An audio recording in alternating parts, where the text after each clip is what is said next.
William Grant is wandering through the avenues of Florence, Italy, with his beautiful girlfriend named Isabella.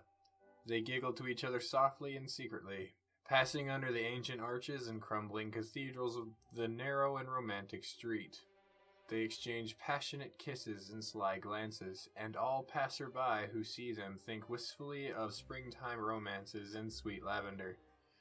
William Grant thinks that he could never be happier, and then his alarm goes off. William grunts and swings his arm around in the general direction of the snooze button of his alarm clock, only succeeding in ceasing the siren after knocking virtually everything else off of his bedstand. 5 minutes, please, he begs the clock. He wants to return to Italy, to Isabella. He's only met her the previous night, but already he finds himself dreaming about her. I've really gone and done it this time, he thinks ruefully to himself. A hopeless romantic, Will has had extremely short but passionate flings with women ever since he was 26, and he is now 28. 2 years of hopeless loves and losses. But all that changed last night with Isabella. She was so different from Opal and Sally, who he'd tried out the previous week with disappointing results.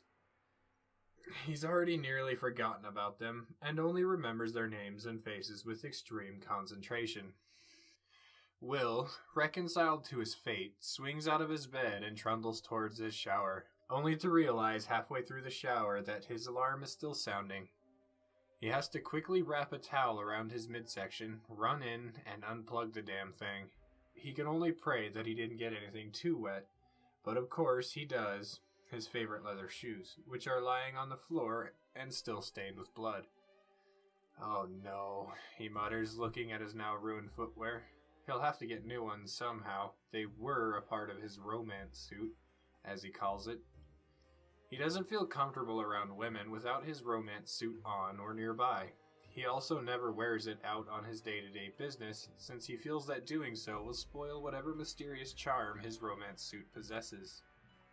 Will stands staring at the ruined shoes for approximately 30 minutes, dead to the world, until the bong of the clock tower outside brings him out of his stupor. Chuckling to himself over how upset he had gotten over a silly pair of shoes, he finishes his shower and brushes his teeth, singing That's Amore to himself loudly and out of tune. Fully awake now, Will practically dances down the stairs to his kitchen, eager to see the object of his affection once more. He schmaltzes into the kitchen, adopting a Humphrey Bogart voice, and cries out, "Sweetheart, I've missed ya. Come here and give me a kiss." Lost in the throes of love, Will dreamily opens the fridge and takes out Isabella, or what is left of her. He begins to hum a waltz, kissing Isabella periodically between the notes. "Listen, baby, it's our song. Shall we dance? Silence is acquiescence, my dear.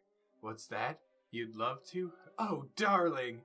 He swings her about in an elegant and passionate two-step, spilling congealed blood all over the kitchen. He knows he will have to clean it up later, but it's worth it to spend quality time with his best gal, as he affectionately calls her, just as he had called Opal and Sally.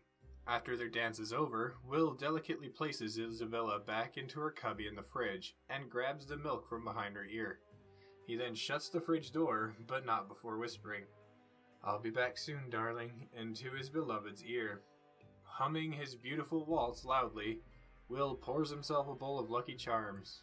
As always, he goes immediately for the marshmallows. He simply can't control his instincts most of the time. His overwhelming desire for sugar overshadows all rational thought in his mind, and he devours the marshmallows like a rabid dog. Afterwards, he stirs the remaining, not marshmallowy bits reflectively. Today, he has to work, and that means pretending. He doesn't want to have to pretend, but he knows that it is what people do. It is a part of them, as much a part of them as breathing and sleeping, as much a part of them as love is a part of him. So he gulps the rest of his sugary milk, kisses Isabella goodbye with promises to return soon, and departs for work. At work, the local law firm, Will sits in his cubicle, thinking only of Isabella and seeing her again. He turns his body on autopilot, as he often does when he wants to be alone in his head, and begins to fantasize about Isabella. His eyes see faces and names, Mary, Peter, Ash, all of his coworkers, and his mouth takes care of the niceties, smiles, smirks at off-color jokes, short greetings, but his mind is free from contamination from other influences. His hands even do the work for him, typing out endless forms and data analyses, so that he can remain focused. Whatever else we may say about William Grant, we may say that he is focused on what he wants. 5 o'clock, work is over. In his head, Will has practically worked himself into a frenzy thinking of all that he and Isabella are going to do together. He skips out of his cubicle and smiles at each and every one of his fellow employees, who smile back with genuine affection. After all, he is the friendliest fellow in the workroom. Unbeknownst to Will, his bosses are discussing giving him a raise. His work is always impeccable and meticulous, and his attitude is so refreshing. He might even be managerial status. Will, however, couldn't care less about all of this. Right now, he wants to go out and buy himself and Isabella a nice bottle of wine. Perhaps some pineapples too, which are his favorite fruit, and thus Isabella's as well. Those two do everything together. Will goes straight for the best wine in the store. Nothing's too good for his girl. And jovially dunks it into the bottom of his cart. He then strolls over to the pineapples, picking 2 at random and plopping them into his cart alongside the Pinot Noir. Isabella will be so surprised and happy, he thinks to himself, and smiles a smile so warm and intimate that a woman across the aisle from him can't help but wish that her boyfriend was that crazy about her to smile so widely. He waits in the checkout line, his body once more on autopilot. Faces become a pointless blur to him, until, that is, a loud plonk captures his attention. He stirs from his stupor and looks into the eyes of the most beautiful girl he has ever seen. "I'm so sorry, I dropped your pineapple," exclaims the clerk regretfully.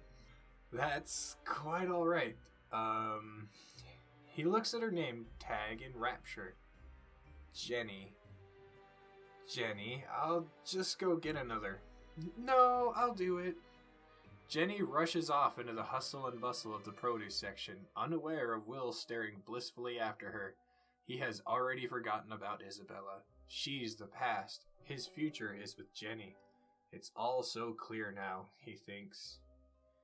His fellow shoppers nudge each other slyly, observing Will's love-stricken stare, his soft and longing eyes. Wouldn't it be cute if they remember that this is how they first met later on? They whisper to each other in ecstasies of temporary gossip. By the time they proceed to the checkout, they will have forgotten this little incident entirely. Will dreamily accepts his replacement pineapple, pays with a check, and walks out of the store with a new mission. He has already filed away her voice in his brain. He'll never forget it. He doesn't think he can if he tried. "Jenny," he whispers to himself, and blushes a deep crimson. Jenny Grant. At this, Will's face practically lights on fire. His lungs temporarily stop working, and his heart stops beating to relish the sense, the feel of this beautiful sound. Miraculously, Will's trance-like drive home ends without an accusation of DUI or an accidental manslaughter. He sings That's Amore loudly and out of tune to himself as he rushes as quickly as he can to his computer. He methodically scavenges Facebook for over 2 hours looking at every possible Jennifer that lives in his town. He eventually comes up with a Jennifer Carta, a Jennifer Takane, a Jennifer Smith, and a Jennifer Gutierrez, and copies down the address of each. Unfortunately, none of these girls had posted their phone numbers online. No matter, when there's a will, there's a way. And Will definitely has a will. Love. Never in his life can he remember being so in love as he is right now. He feels as though his heart is turning cartwheels in his chest. Will scours his phone book for another hour and calls each Jennifer posing as a representative of the government conducting a survey. Between calls, he absent-mindedly turns the TV on and off, unaware of what he is doing. In the snatches of time that the TV is on, it announces that the police are searching for a girl named Sally McManning. It says nothing about a connection between her case and the Opal Nick case. When Will speaks with Jennifer Carta, his fourth and final Jennifer, his heart nearly bursts with joy. It's her! It's his baby! Her voice! Like melted chocolate and marshmallows and lilies of the valley all rolled into one. Will withdraws into his mind to dream about all the times he and Jenny, he wants to call her Jenny almost as much as he wants to run his fingers through her smooth chestnut hair, will share, and his mouth again takes over. Will's body asks Jennifer if she would please take a government survey regarding Proposition 40. Jennifer replies no, politely but firmly, and hangs up on Will's body before it can have a chance to pester her further. The groceries lay long forgotten on the kitchen table as Will meticulously cleans his house in preparation for Jenny's beauty to grace it with an appearance. He mops the kitchen floor, faintly stained with rusty blood marks. He changes the sheets, which are more like sponges now due to all the blood they have absorbed. He washes his favorite knife, which he then slips lovingly into his pocket. For later. Lastly, Will cleans out his refrigerator. He winces slightly as an unsavory odor wafts into his nose, but does what he has to and disposes of the leftovers. Isabella's very existence has already been deleted in Will's mind. At last, his mind is as a palace ready to receive his best girl. Now all Will has to do is prepare himself for Jenny. This is for a very important step, as any boy on his first date with the girl of his dreams will tell you. First, Will combs his hair. He knows that it has to be just right, and is almost too excited to hold the comb straight. It takes 3 attempts until Will is satisfied.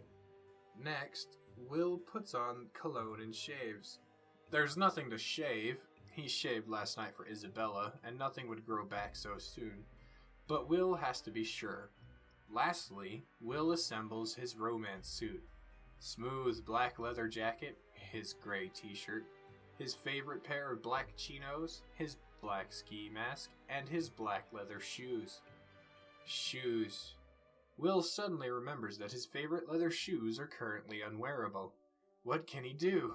He's never gone out to see a girl without his romance suit. Will stands stock still, his mind in crisis. He can't go and see Jenny without his shoes.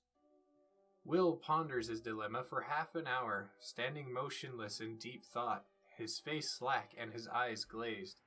A fly lands on his forehead and ambles about absently for 2 minutes before flying off to seek greener pastures. A tiny droplet of drool inches out of the corner of his mouth and hangs in stasis. After much internal deliberation, his eyes regain their glow of flaming passion.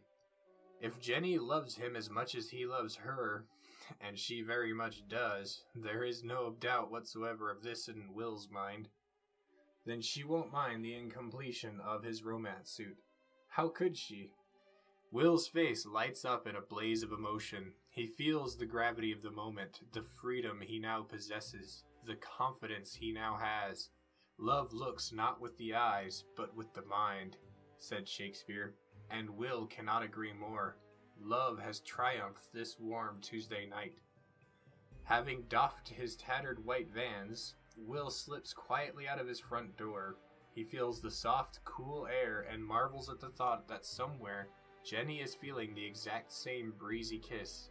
He thinks to himself, I have to remember this Tuesday as the happiest day of my life, the day I met Jenny. Smiling deeply, he begins to skip to Jenny's house, humming a sweet and sensuous waltz to himself the whole way.